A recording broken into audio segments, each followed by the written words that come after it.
পরিমণি ও পরিমল রাজের ডিভোর্সের 1 বছর পূর্ণ হয়েছে। এই দিনে নিজের ফেসবুক পেজ থেকে একটি দীর্ঘ স্ট্যাটাস দিয়েছেন পরি।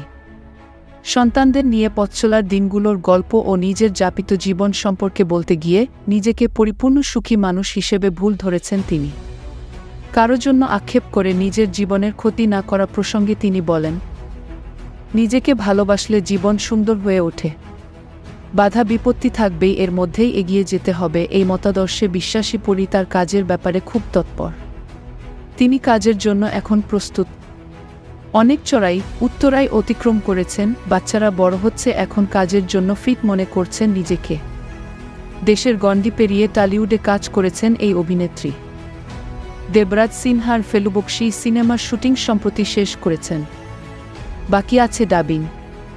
তা সম্পন্ন করতেই কলকাতায় যাওয়ার কথা ছিল তার, কিন্তু ভিসা জটিলতার কারণে ডাবিং করতে যেতে দেরি হচ্ছে। তবে কোনো ব্যাপারেই আর হতাশ হন না পরি। তিনি জানেন কিভাবে ধৈর্য আর নিষ্ঠার সাথে কাজ করতে হয়। ফেলুবকশি সিনেমাতে কাজ করতে গিয়ে সেখানকার আরও একটি সিনেমাতে যুক্ত হয়েছেন আলোচিত এ নায়িকা।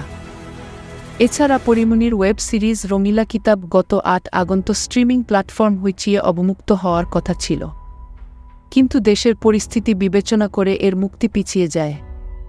সম্প্রতি হইচি জানিয়েছে আগামী অক্টোবরেই সিরিজটি দেখা যাবে।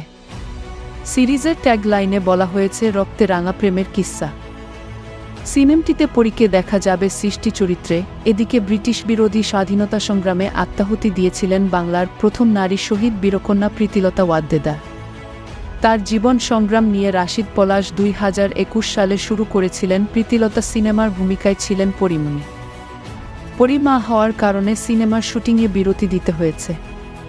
আবার 24-এর আন্দোলন, রাজনৈতিক পটভূমি পরিবর্তন, সবকিছু মিলিয়ে শুটিং শেষ করা হয়নি। এখন আবার প্রস্তুতি নিচ্ছেন বাকি শুটিং শেষ করার। এর আগেও প্রীতিলতার চরিত্রে পর্দায় দেখা গেছে অনেক অভিনেত্রীকে।